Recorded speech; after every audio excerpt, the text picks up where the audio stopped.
Capítulo 11. Primeiros auxílios para a cura.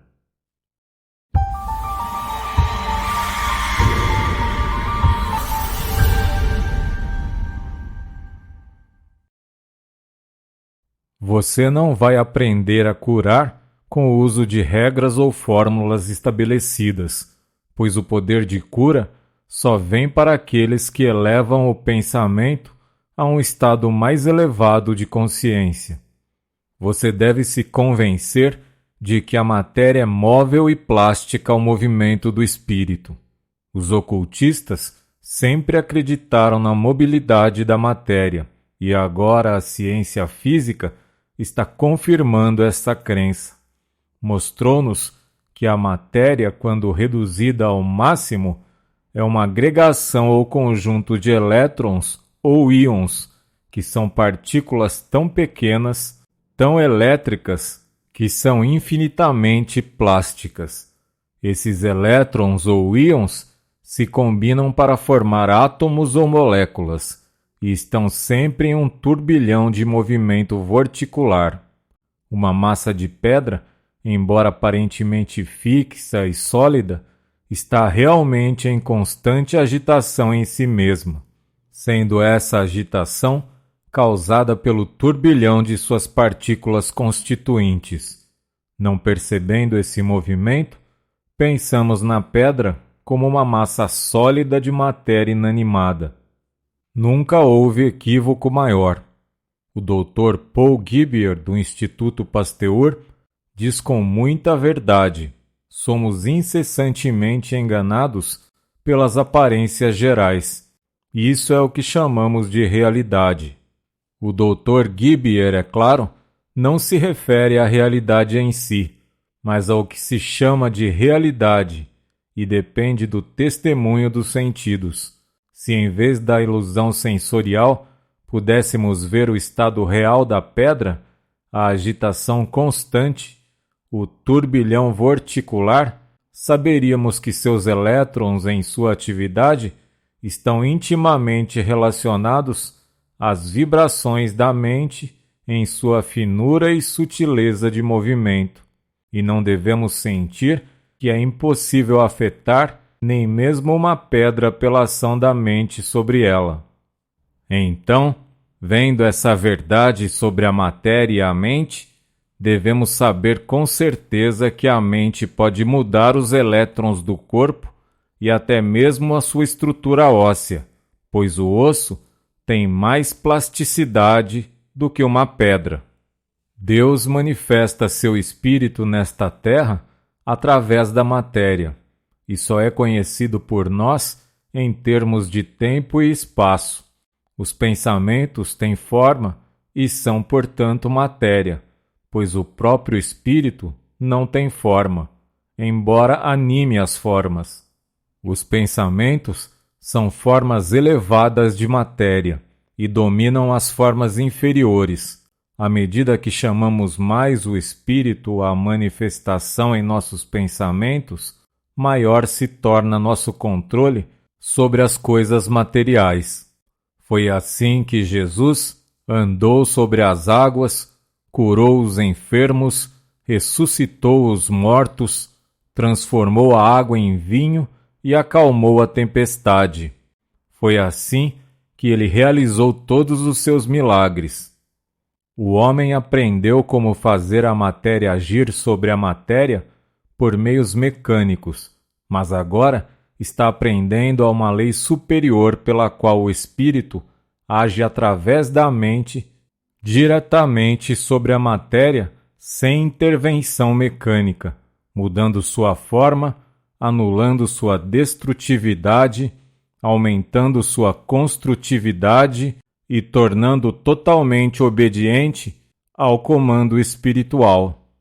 Há algum tempo atrás, um jovem maquinista de Massachusetts atraiu a atenção dos cientistas, entre eles o falecido professor James da Universidade de Harvard, por alguns feitos notáveis como banhar o rosto, as mãos e os braços em álcool ardente, sem levantar uma bolha ou sofrer o mínimo desconforto. Ele também desmaterializou seu corpo e ficou invisível para aqueles que estavam na sala com ele por cerca de 40 segundos. Aqueles que observaram disseram que ele parecia se dissolver no ar até ficar totalmente invisível, depois retornando à sua forma natural. Esses testes foram feitos sob as mais rigorosas condições para evitar erros ou fraudes. O jovem parecia estar em um estado passivo e disse não pensar em nada em particular. Isso indicaria que ele não usou controle consciente sobre a matéria. A matéria, assim vista, não apresenta a frente inexpugnável que muitas vezes desanima o curador do novo pensamento, pois, como as paredes de Jericó, está pronta para desmoronar ao som da trombeta do profeta do novo pensamento. A magia não é uma coisa estranha ou antinatural. É apenas uma atividade baseada em uma lei geralmente não compreendida.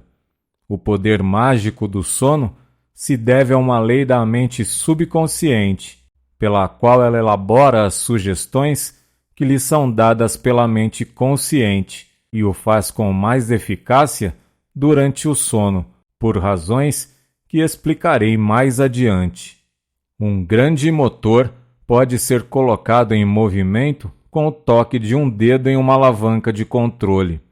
O subconsciente é como o motor, e o consciente é como o toque do dedo na alavanca, dando impulso à ação. Este impulso em si parece leve e insignificante, mas é o mais importante e até mesmo necessário para iniciar o movimento desejado, seja no motor ou no subconsciente, e é a causa direta do movimento e seus resultados. Esta é uma boa ilustração do que ocorre no sono, devido ao impulso dado pelo consciente ao subconsciente. É um fato conhecido da psicologia que as sugestões podem ser dadas ao subconsciente de modo a serem executadas por ele nos mínimos detalhes. Sugestões para a saúde, sugestões para o sucesso e prosperidade e sugestões para a felicidade. Todas podem ser feitas ao subconsciente e, por ele, serem atualizadas na vida de pessoas para quem são feitas. Você pode, desta forma, ajudar a si mesmo e aos outros a realizar o que deseja para si ou para eles. Ao dar essas sugestões a si mesmo, um processo chamado de autossugestão, você deve fazê-las antes de dormir, e mesmo que adormeça antes de terminar sua sugestão, tanto melhor, pois mesmo assim o subconsciente pode agir sobre ela. Tão grande é a sua inteligência. A razão pela qual o subconsciente age mais poderosamente enquanto você dorme é porque ele não é tolhido e impedido pelas dúvidas da mente consciente, pois a dúvida é o arqui-inimigo do sucesso na realização. Uma sugestão muito boa para fazer ao subconsciente é a seguinte: desejo estar convencido de minha unidade com a substância de Deus. Desejo estar livre do medo, de preocupações, de ansiedade, de depressão, para que meus dias sejam serenos e felizes. Eu desejo uma realização cada vez maior da força e maestria. Assim, posso olhar para baixo de alturas espirituais, sabendo que tenho poder para controlá-las ou alterá-las. Quaisquer outros desejos que você possa ter, coloque-os em suas próprias palavras simples e entregue-os ao subconsciente para trabalhar para você. Como você colocaria uma semente no chão e a deixaria para germinar.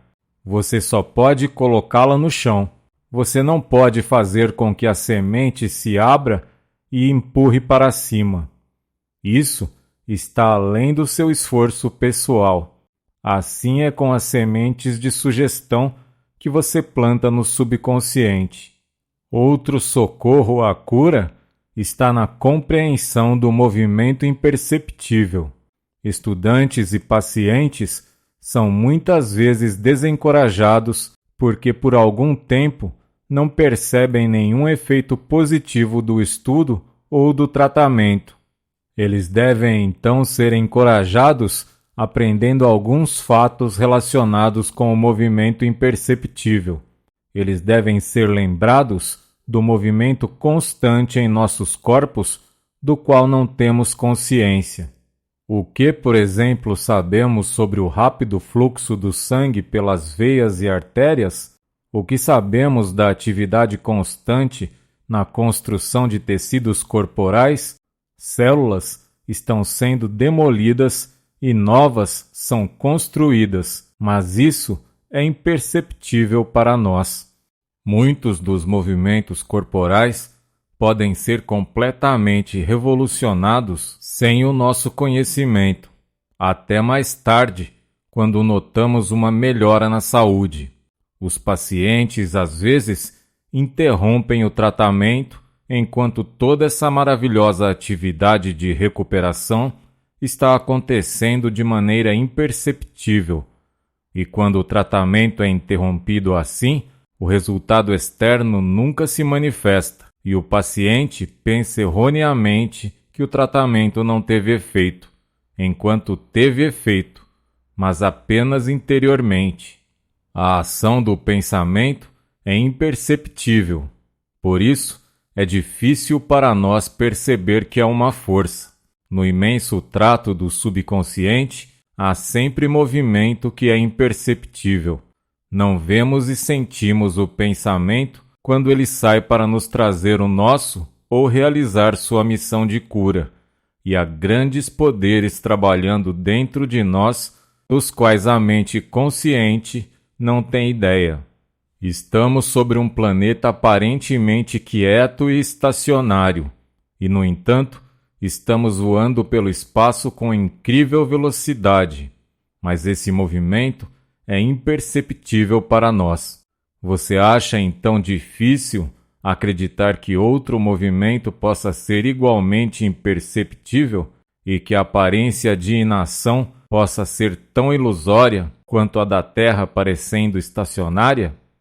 Quando você estiver inclinado a se sentir desencorajado, lembre-se que seu pensamento consciente controla o movimento imperceptível de seu corpo.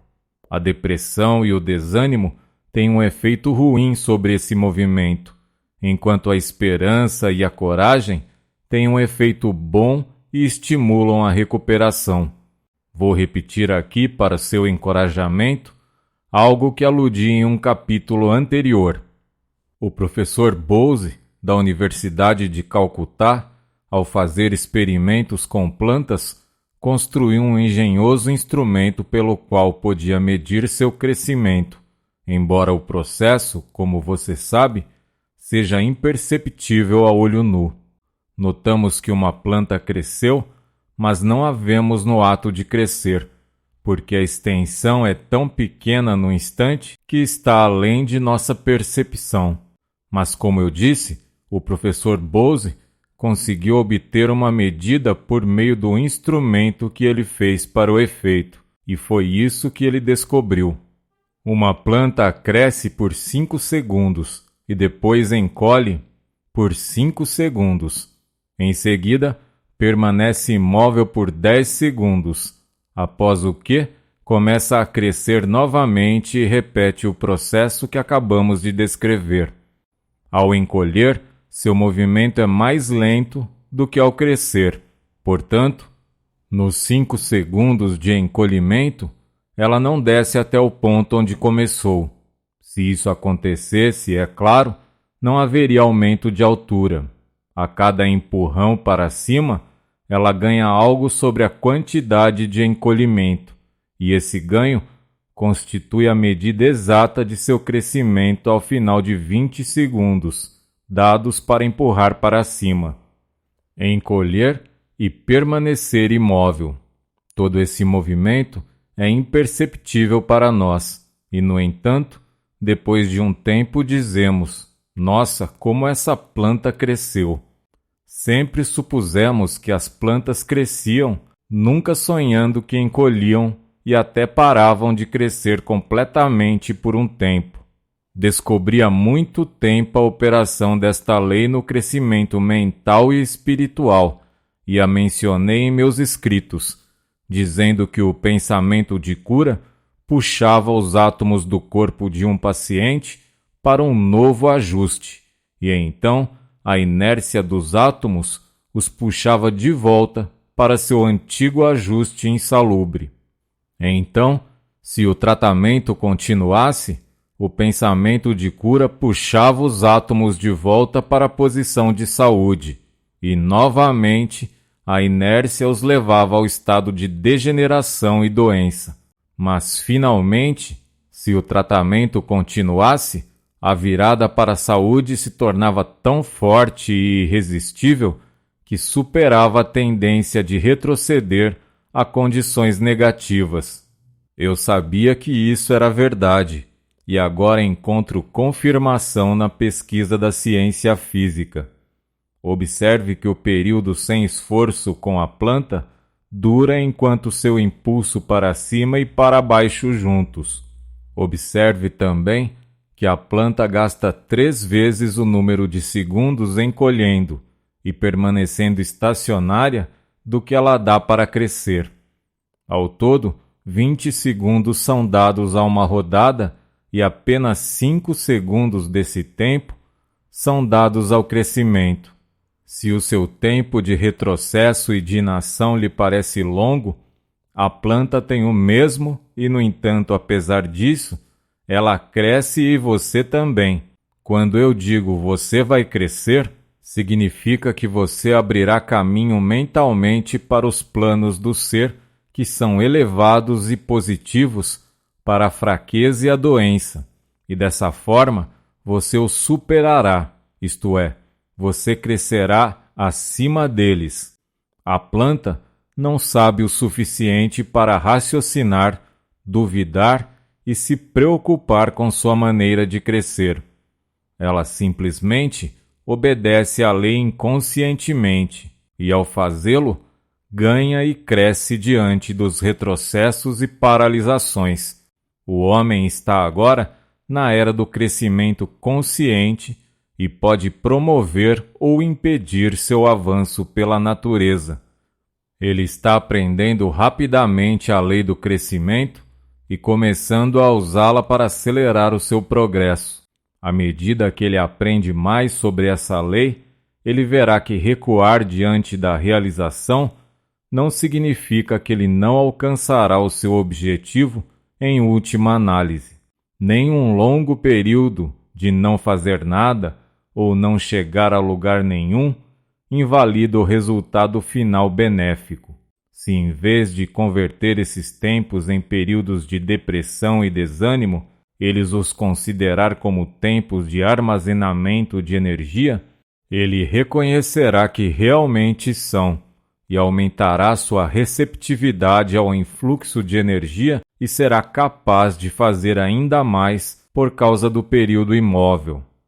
Outro socorro para a cura é o poderoso Logos. Isto significa a palavra falada, a vibração criativa que o novo pensamento lhe ensina é um poder maravilhoso, contribuindo para o seu avanço na saúde, felicidade e bem-estar. Por meio da palavra, Deus cria. Muito antes de a raça humana existir, Deus falou através dos Elohim, que eram seres espirituais elevados, dizendo: haja luz, e a luz surgiu. Os Elohim agiam como Logos, falando a palavra diretamente à matéria primeva, e a palavra era criativa. Agiu sobre a matéria e produziu luz. Então, hoje, sua palavra é criativa. A matéria é agora como era antigamente, obediente à palavra, como a cera plástica às suas vibrações. Esteja certo disso ao falar a palavra da saúde para átomos que estão fora de ajuste no corpo, E saiba que por causa de sua obediência imposta pela lei ao Logos, eles devem assumir uma nova polarização ao seu comando. Você acha isso um mistério? Comparemo-lo então a outro mistério, o da voz no canto. Como você produz um tom? Suponha que você queira cantar o dó central. Esse tom é feito perturbando o ar a uma taxa de 128 vibrações por segundo de tempo, ou você terá meio dó. Isso exige 144 vibrações por segundo de tempo. O Mi médio exige 160 vibrações por segundo, e assim por diante na escala. Mas quando você canta esses tons, você não percebe o número de vibrações que você põe em movimento, e você não precisa saber delas, assim como um pássaro não faz em seu canto. Para produzir esse e outros tons, você precisa simplesmente pensar e querer produzir um tom, e esse impulso acelera para os órgãos vocais e os faz vibrar, perturbando o ar na proporção exata exigida para o tom. Essas intrincadas mudanças nos órgãos vocais na produção de vários tons ocorrem em resposta a um comando de seu pensamento. Você pronuncia o comando e a mente universal vê que ele é executado. Você tem o mesmo poder sobre o movimento molecular em seu corpo. Você só tem que falar a palavra e ela será cumprida como é na produção do tom. Lembre-se de como um tom musical é feito, e então, no mesmo princípio, pense e deseje que as moléculas do corpo girem para o padrão de saúde, e elas obedecerão à sua palavra, que é a palavra de Deus. Fale o Logos e as moléculas obedecerão. Fale também a palavra para as circunstâncias e elas também obedecerão.